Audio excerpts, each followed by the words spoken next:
வணக்கம்.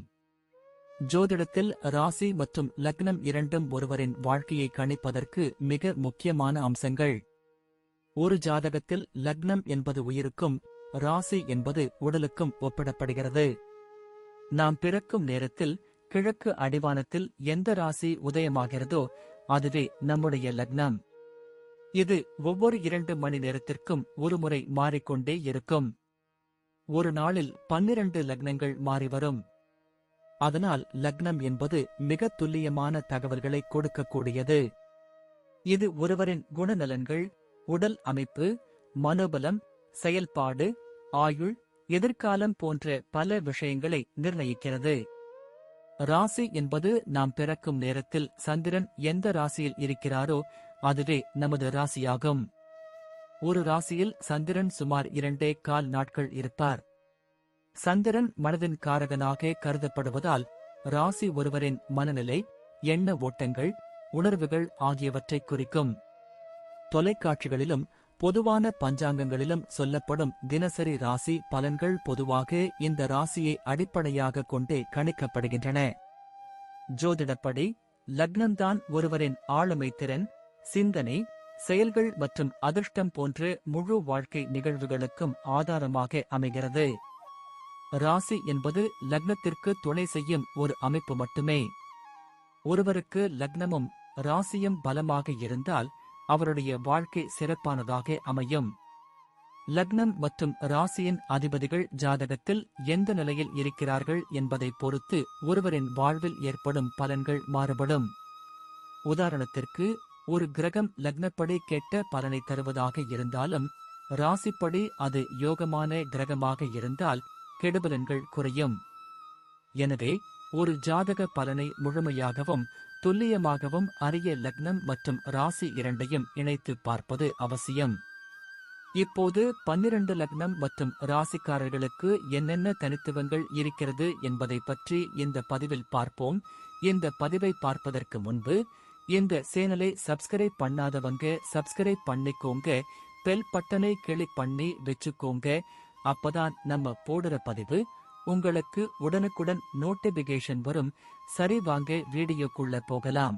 விருச்சிக லக்னத்தில் பிறந்து கன்னி ராசியில் சஞ்சரிக்கும் உங்களின் ஜாதக அமைப்பானது ஜோதிட ரீதியாக மிகவும் வலிமையான மற்றும் ஆழமான ஒரு சேர்க்கையாகும். ஏனென்றால் லக்னாதிபதி செவ்வாய் ஒரு போர் வீரனை போன்றவர், ராசி அதிபதி புதன் ஒரு மதிநுட்பம் வாய்ந்த மந்திரியை போன்றவர்.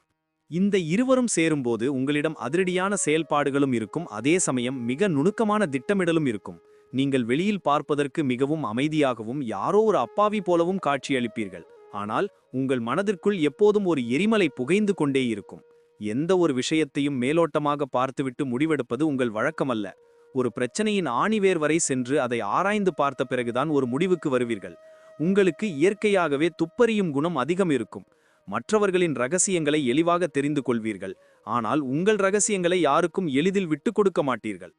விருச்சிக லக்னத்தின் பிடிவாதமும் கன்னிராசியின் விமர்சிக்கும் குணமும் உங்களிடம் இருப்பதால் நீங்கள் நினைத்ததை சாதிக்கும் வரை ஓயவே மாட்டீர்கள்.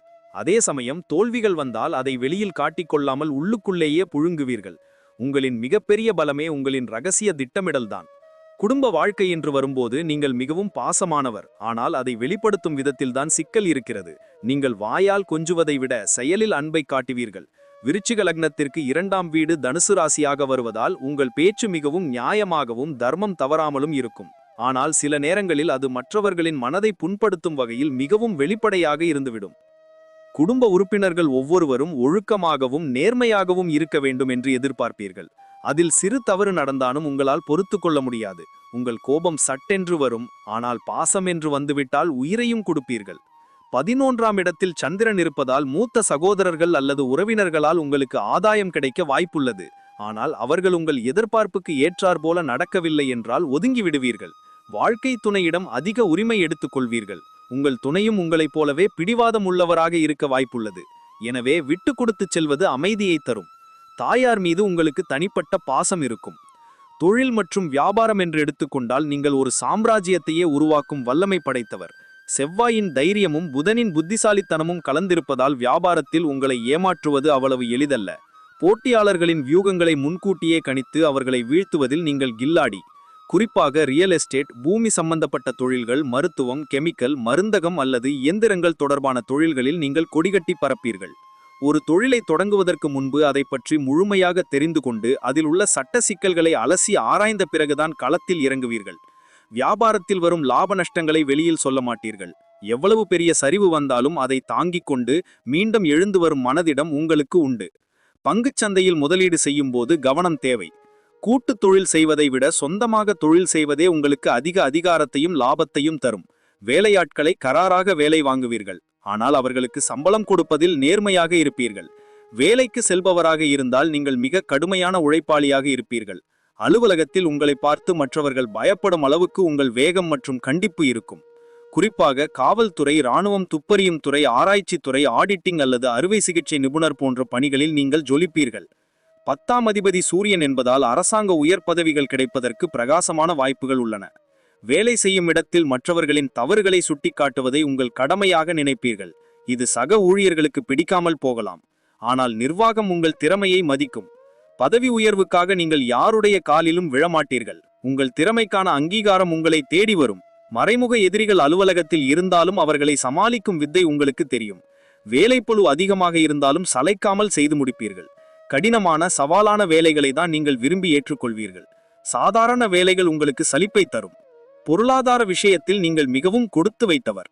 தனஸ்தானாதிபதி குரு என்பதால் பணவரவு தாராளமாக இருக்கும். ஆனால் கன்னி ராசியின் இயல்புபடி நீங்கள் மிகவும் சிக்கனமானவர். அனாவசிய செலவுகளைக் கண்டால் உங்களுக்கு கோபம் வரும். பணத்தை சேமிப்பதில் உங்களுக்கு அதிக ஆர்வம் இருக்கும். அதுவும் யாருக்கும் தெரியாமல் சீக்கிரத்தில் சேமித்து வைப்பீர்கள். அவசர காலங்களில் குடும்பத்தை காப்பாற்றுவது உங்கள் இந்த சீக்ரெட் சேமிப்புதான். நிலம் மற்றும் வீடு வாங்குவதில் உங்களுக்கு அதீத விருப்பம் இருக்கும். அதில் முதலீடு செய்தால் பன்மடங்கு லாபம் கிடைக்கும். விருச்சிக லக்னக்காரர்களுக்கு திடீர் அதிர்ஷ்டங்கள் மற்றும் மறைமுகமான வழிகளில் பணம் வருவதற்கு வாய்ப்பு உண்டு. ஆனால் ஷேர் மார்க்கெட் அல்லது சூதாட்டம் போன்ற விஷயங்களில் பேராசைப்பட்டால் இருக்கும் பணமும் போய்விடும். கவனம் தேவை. கடன் வாங்குவதை அவமானம் என்று கருதுவீர்கள். அப்படி வாங்கினாலும் அதை விரைவில் அடைத்துவிட வேண்டும் என்பதில் உறுதியாக இருப்பீர்கள். வயதான காலத்தில் மிக வசதியான வாழ்க்கையை வாழ்வீர்கள். பொருளாதார ரீதியாக நீங்கள் யாரையும் சாராமல் தனித்து நிற்பீர்கள். உடல் ஆரோக்கியத்தில் நீங்கள் அதிக கவனம் செலுத்த வேண்டியது மிக அவசியம். விருச்சிக லக்னம் என்பது காலபுருஷனுக்கு 8வது ராசி. இது மறைவிடங்களை குறிக்கும். கன்னி ராசி என்பது 6வது ராசி. இது நோயை குறிக்கும். எனவே உங்களுக்கு வரும் நோய்கள் பெரும்பாலும் வெளியில் தெரியாது அல்லது கண்டுபிடிக்க சிரமமாக இருக்கும். குறிப்பாக சிறுநீரகம், வயிறு, நரம்பு மண்டலம் மற்றும் இனப்பெருக்க உறுப்புகள் தொடர்பான பிரச்சனைகள் வர வாய்ப்புள்ளது. மூல நோய் அல்லது உஷ்ணம் சம்பந்தப்பட்ட வியாதிகள் உங்களை தாக்கலாம். நீங்கள் மனதிற்குள் கவலைகளை தேக்கி வைத்துக் கொள்வதால் மன அழுத்தம் ஏற்பட்டு அது உடல் நலத்தை பாதிக்கலாம். கோபத்தை குறைத்துக் கொண்டு நிதானத்தை கடைபிடித்தால் பாதி நோய்கள் குணமாகிவிடும். தினமும் குறைந்தது 3 லிட்டர் தண்ணீர் குடிப்பது உங்கள் உடலுக்கு நல்லது. யோகா மற்றும் தியானம் செய்வது உங்கள் மனதிற்கு அமைதியை தரும். காரமான மற்றும் மசாலா உணவுகளை தவிர்த்து நீர் சத்து உள்ள உணவுகளை அதிகம் சேர்த்துக்கொள்ள வேண்டும். சின்ன உடல் உபாதை என்றாலும் அலட்சியம் செய்யாமல் மருத்துவரை பார்ப்பது நல்லது. குழந்தைகள் விஷயத்தில் உங்களுக்கு நல்ல யோகம் உண்டு. 5ஆம் இடம் குருவின் வீடாக வருவதால் உங்கள் குழந்தைகள் மிகவும் அறிவாளிகளாகவும் தெய்வீக பக்தி உள்ளவர்களாகவும் இருப்பார்கள். அவர்கள் படிப்பில் சிறந்து விளங்கி பெரிய பதவிகளை அடைவார்கள். ஆனால் நீங்கள் மிகவும் கண்டிப்பான பெற்றோராக இருப்பீர்கள். உங்கள் பிள்ளைகள் உங்கள் கட்டுப்பாட்டிற்குள் இருக்க வேண்டும் என்று நினைப்பீர்கள். அவர்களின் ஒவ்வொரு அசைவையும் கண்காணிப்பீர்கள். இது அவர்களுக்கு சற்று அழுத்தத்தை தரலாம். அவர்கள் வளர்ந்த பிறகு அவர்களுக்குரிய சுதந்திரத்தை கொடுத்தால் உறவுமுறை நன்றாக இருக்கும். குழந்தைகள் மூலம் உங்களுக்கு பெருமை சேரும். அவர்கள் பிற்காலத்தில் உங்களை பாதுகாப்பார்கள். ஆனால் அவர்கள் வெளியூர் அல்லது வெளிநாடு சென்று படிக்கும் அல்லது வேலை பார்க்கும் சூழ்நிலை உருவாகலாம். அதை பற்றி கவலைப்படாமல் அவர்களை ஊக்குவிப்பது நல்லது. குலதெய்வ வழிபாடு உங்கள் வாரிசுகளின் வாழ்க்கையை மேன்மைப்படுத்தும். குழந்தைகளின் பிடிவாத குணத்தை சமாளிக்க நீங்கள் பொறுமையை கையாள்வது அவசியம். பயணங்கள் உங்களுக்கு பிடிக்கும், ஆனால் அது பயனுள்ள பயணமாக இருக்க வேண்டும் என்று நினைப்பீர்கள். சும்மா ஊர் சுற்றுவதை விட ஆன்மீக தலங்களுக்கு செல்வது அல்லது தொழில் ரீதியான பயணங்களையே அதிகம் விரும்புவீர்கள். 9ஆம் இடம் சந்திரன் வீடாக வருவதால் கடல் தாண்டி செல்லும் யோகம், வெளிநாடு செல்லும் வாய்ப்பு பலருக்கு உண்டு. தீர்த்த யாத்திரைகள் செல்வதில் ஆர்வம் காட்டுவீர்கள். நீர்நிலைகள் உள்ள இடங்களுக்கு சுற்றுலா செல்வது உங்களுக்கு மன அமைதியை தரும். பயணத்தின் போது புதிய மனிதர்களை சந்திப்பதும் அவர்களிடமிருந்து தகவல்களை தெரிந்து கொள்வதும் உங்களுக்கு பிடிக்கும். ஆனால் உணவு விஷயத்தில் கவனமாக இருக்க வேண்டும். ஏனென்றால் கன்னி ராசிக்காரர்களுக்கு புது தண்ணீர் ஒத்துக்கொள்ளாது. பயணங்களை திட்டமிடுவதில் நீங்கள் மிகவும் கவனமாக இருப்பீர்கள். பாதுகாப்பான பயணங்களையே விரும்புவீர்கள். வண்டி வாகனங்களை ஓட்டும்போது வேகம் குறைப்பது நல்லது. குறிப்பாக செவ்வாய் மற்றும் சனிக்கிழமைகளில் கவனமாக இருப்பது அவசியம். முடிவாக சொல்ல வேண்டுமென்றால், விருச்சிக லக்னம் கன்னி ராசியில் பிறந்த நீங்கள் ஒரு புதிரான மனிதர். உங்களின் ஆழமான சிந்தனையும் கடின உழைப்பும் உங்களை வாழ்க்கையின் உச்சாணி கொம்பில் ஏற்றும் என்பதில் சந்தேகமே இல்லை. நீங்கள் ஒரு போராளி. ஆனால் உங்களின் முன்கோபமும் மற்றவர்களை சந்தேகப்படும் குணமும் தேவையற்ற விமர்சனங்களும் தான் உங்கள் எதிரிகள். இதையெல்லாம் மாற்றிக்கொண்டு மற்றவர்களை நம்ப கற்றுக்கொண்டால் உங்கள் வாழ்க்கை இன்னும் சிறப்பாக இருக்கும். மன்னிக்க தெரியாத குணம் உங்களுக்கு மன அழுத்தத்தை தரும். எனவே பழைய கசப்பான சம்பவங்களை மறந்துவிடுங்கள். செவ்வாய்க்கிழமைகளில் முருகப்பெருமானையும் புதன்கிழமைகளில் பெருமாளையும் வழிபடுவது உங்களுக்கு மிகப்பெரிய வெற்றியை தேடித்தரும். உங்களின் திறமைக்கு இந்த உலகம் தலைவணங்கும். தன்னம்பிக்கையோடு செயல்படுங்கள். சோதனைகளை சாதனைகளாக மாற்றும் வல்லமை உங்களுக்கு உண்டு. வெற்றி நிச்சயம்.